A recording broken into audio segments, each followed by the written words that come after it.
좀 이렇게 시간이 안 가는지 정말 버스 안에서 고잉 이불 속에서 고잉은 언제나 너에게 고잉. Halo, Assalamualaikum warahmatullahi wabarakatuh. Perkenalkan, nama saya Mutiara Perpintahan dengan NIM 23021023 dari kelas 2D Administrasi Publik, MK Manajemen Pelayanan Publik, dosen Ibu Risna Dewi SOF MSP. Video ini saya buat bertujuan untuk menyempurnakan tugas UAS semester genap Manajemen Pelayanan Publik. Pertama-tama kita akan membahas pengertian manajemen. Menurut J.R. Terry, seperti yang dikutip oleh Sarwoto pada tahun 1991, manajemen adalah suatu proses yang terdiri dari planning, organizing, actuating, dan controlling, atau yang sering kita sebut dengan POA, yang masing-masing menggunakan seni dan ilmu untuk mencapai tujuan yang telah ditetapkan sebelumnya. Di sini kita akan membahas tentang pengertian pelayanan publik, yang mana pelayanan publik merupakan elemen yang sangat penting dalam penyelenggaraan pemerintah. Pelayanan publik secara sederhana dipahami oleh berbagai pihak sebagai pelayanan yang diselenggarakan oleh pemerintah. Semua barang dan jasa yang diselenggarakan oleh pemerintah kemudian disebut pelayanan publik. Di sini saya mengutip dari Millward 1994 bahwa pengertian manajemen pelayanan publik adalah proses perumusan dan implementasi kebijakan pemerintah serta pengelolaan organisasi publik dalam rangka memberikan pelayanan yang diharapkan oleh masyarakat. Tujuan manajemen pelayanan publik adalah untuk memberikan pelayanan efektif, efisien, dan berkualitas kepada masyarakat. Dengan adanya manajemen yang baik, maka pelayanan publik dapat dikelola lebih terstruktur dan terukur. Hal ini akan membuat pemerintah lebih mudah dalam memantau kinerja pelayanan publik dan mengambil tindakan perbaikan jika diperlukan. Kita akan melanjutkan pada prinsip-prinsip manajemen pelayanan publik. Yang pertama ada transparansi, yang kedua partisipasi masyarakat, yang ketiga akuntabilitas, dan keempat responsivitas. Yang pertama ada transparansi, yaitu keterbukaan. Pelayanan publik harus dilakukan secara terbuka dan jujur kepada masyarakat tanpa ada yang disembunyikan.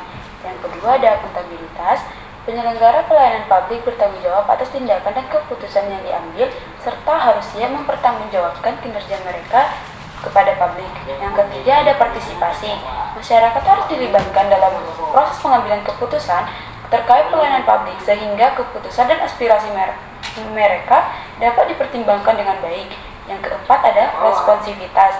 Instansi pelayanan publik harus responsif dan tanggap terhadap kebutuhan dan masalah yang dihadapi terhadap masyarakat. Masuk pada tantangan manajemen pelayanan publik. Tantangan utama dalam manajemen pelayanan publik di Indonesia adalah korupsi, birokrasi yang rumit, dan kurangnya keterlibatan dalam proses pengambilan keputusan. Korupsi menjadi masalah serius dalam pelayanan publik karena dapat menghambat akses masyarakat terhadap layanan yang seharusnya mereka dapatkan. Selain itu, birokrasi yang rumit juga dapat memperlambat proses pelayanan publik dan membuat masyarakat merasa tidak puas. Untuk mengatasi tantangan-tantangan tersebut, pemerintah dapat melakukan reformasi birokrasi dan memberikan sanksi yang tegas bagi pegawai negeri yang terbukti melakukan tindakan korupsi.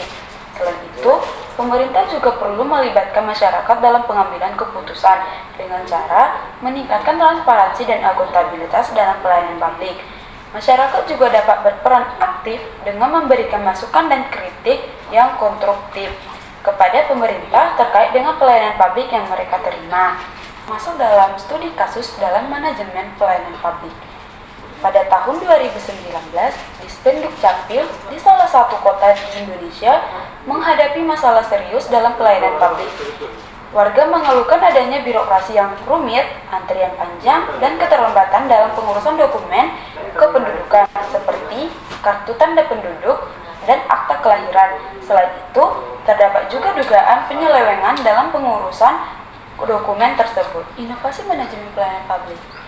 Inovasi dalam pelayanan publik sangat penting untuk meningkatkan kualitas layanan yang diberikan kepada masyarakat. Dengan inovasi tersebut, pemerintah dapat memberikan solusi yang lebih efektif dan efisien dalam menangani masalah-masalah yang terkait dengan pelayanan publik. Dan pentingnya memahami konsep ini baik oleh pemerintah ataupun masyarakat.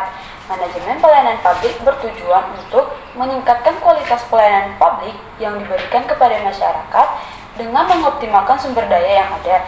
Prinsip-prinsip dasar manajemen pelayanan publik seperti partisipasi masyarakat, akuntabilitas, transparansi, dan efektivitas harus diterapkan dalam konteks pelayanan publik di Indonesia untuk mencapai tujuan tersebut. Namun, masih banyak tantangan yang dihadapi dalam manajemen pelayanan publik di Indonesia, seperti birokrasi yang rumit, kurangnya akses informasi, dan korupsi. Untuk mengatasi hal-hal, pemerintah dan masyarakat perlu bekerja sama dalam menciptakan solusi praktis seperti penyederhanaan prosedur, penggunaan teknologi informasi, dan kampanye anti korupsi. Selain itu, inovasi pelayanan publik juga sangat penting untuk meningkatkan efisiensi dan efektivitas pelayanan publik. Dengan demikian, pemerintah dan masyarakat dapat bersama-sama meningkatkan kualitas pelayanan publik di Indonesia.